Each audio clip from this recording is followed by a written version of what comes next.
Welcome back, folks. I'm Frizz, and today I'd like to take some time to talk about the Aid action in Pathfinder 2e. It is a simple action that every single character can take in and out of combat to help others, and it's honestly pretty amazing. But in particular situations, it can be even better.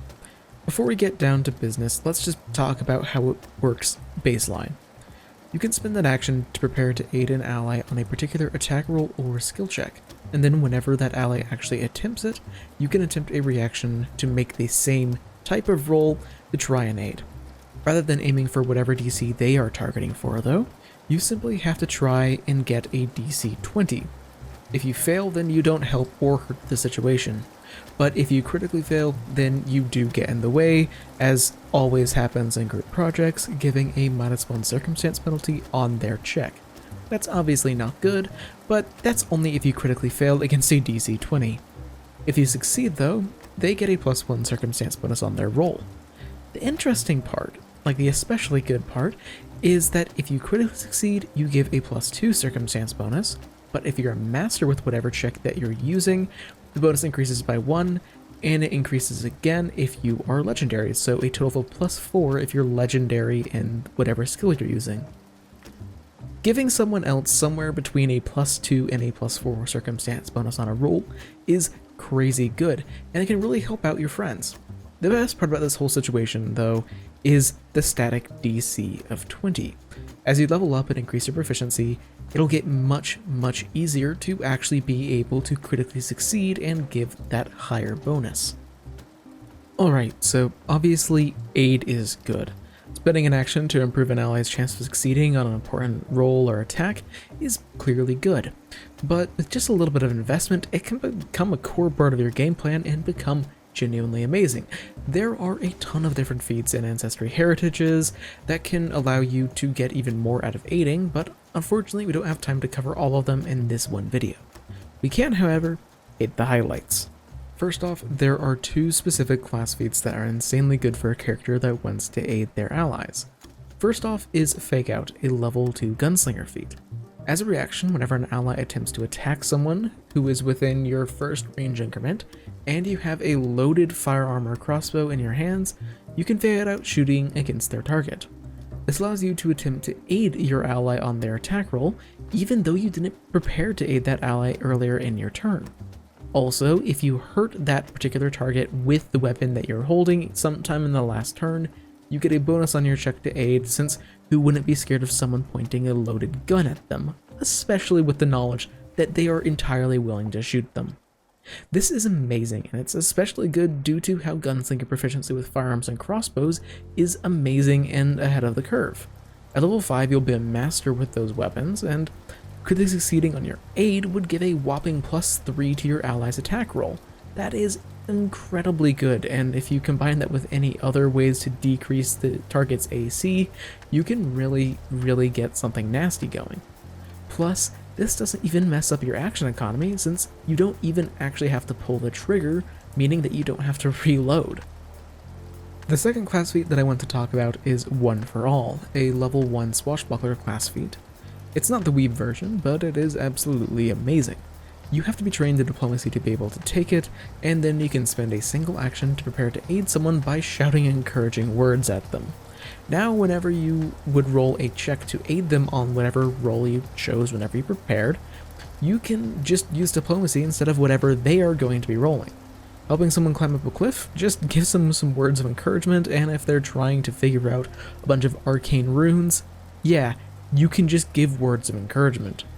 Morale boosters are great, and being able to rely on just a single skill for every single type of aid check is insanely good, and if you increase diplomacy whenever you can, you will very quickly be able to critically succeed pretty frequently, in addition to giving those higher bonuses. Plus, this is even better for wit swashbucklers, but this video isn't about them, as their bonus doesn't really matter at all for aiding. I'd now like to go over a bunch of ancestry heritages and feats now that make aiding better, but do remember that no matter your ancestry, every single character can be good at aiding, and if you want to get any of these, as long as it's not a heritage, you can always get it through taking the adopted ancestry feat. In particular, halflings and humans generally have the best aid abilities and aid feats, So let's go over those. Halflings can get a bonus on their aid rolls with the Intuitive Cooperation feat, and Helpful Halfling increases the bonus from critically aiding by 1. Well, really, it makes it easier to get to the higher bonuses, and it doesn't give you a +5 when you're legendary, but it does allow you to get a +4 bonus if you're a master in whatever skill or attack roll you're using. That is really good since, let's be honest, most characters don't get legendary proficiency in their skills because campaigns generally don't get to that high of a level. Humans, though, probably have a better set of aiding feats. Cooperative nature alone is amazing.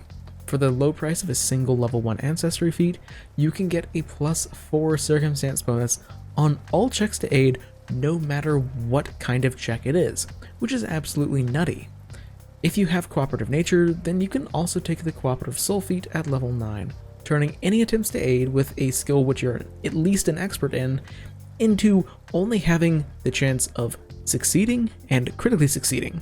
The only reason why you roll is to see whether or not you beat the DC of 30 to critically succeed.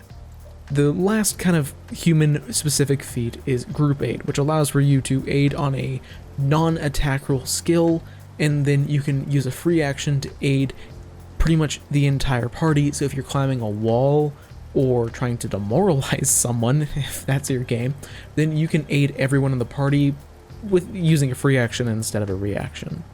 The last two feats that I'd like to talk about are Graceful Guidance and Inspire Competence. Graceful Guidance is a catfolk feat that gives you the ability to aid on reflex saves rather than just attack rolls and skill checks. This can be pretty amazing, but you do have to anticipate the reflex save in advance though, so it's particularly good for fights where there are reflex saves all the time, or for traps that you know are coming that you can't disable. Inspire Competence, on the other hand, is a insanely good bardic composition cantrip that allows for you to aid on any attack roll or skill check using performance instead of whatever your ally is using. This is pretty similar to One for All, and if you like to perform instead of being diplomatic, it is another way to go about it. What this entire video ultimately comes down to is that aiding other people is crazy good in Pathfinder 2e, especially as you get to higher levels where critically succeeding gets to be super common. The best part about all of this is that the 3 class feats that I mentioned, those being Fake Out, One for All, and Inspire Competence, can be picked up through multi-class archetypes. There are going to be moments where your friend's actions are worth more than yours. It's going to happen. Inevitably, every single class, except maybe Fighter, is going to run into a situation where their abilities and actions are, generally speaking, not a good idea. So being able to help out your friends and aid them can genuinely make a huge difference. Thanks for watching. This video doesn't cover nearly everything about aiding in 2e, but I hope that it does open your eyes a bit to it being an option. Aiding is genuinely very, very good, and it's a lot of fun as it helps get other people into the spotlight, and yeah, it's just very enjoyable. I hope that you learned something new today, and I know that I have. Making this video has really helped me out workshop a character idea of mine. Regardless, until I see you next, live a wonderful life.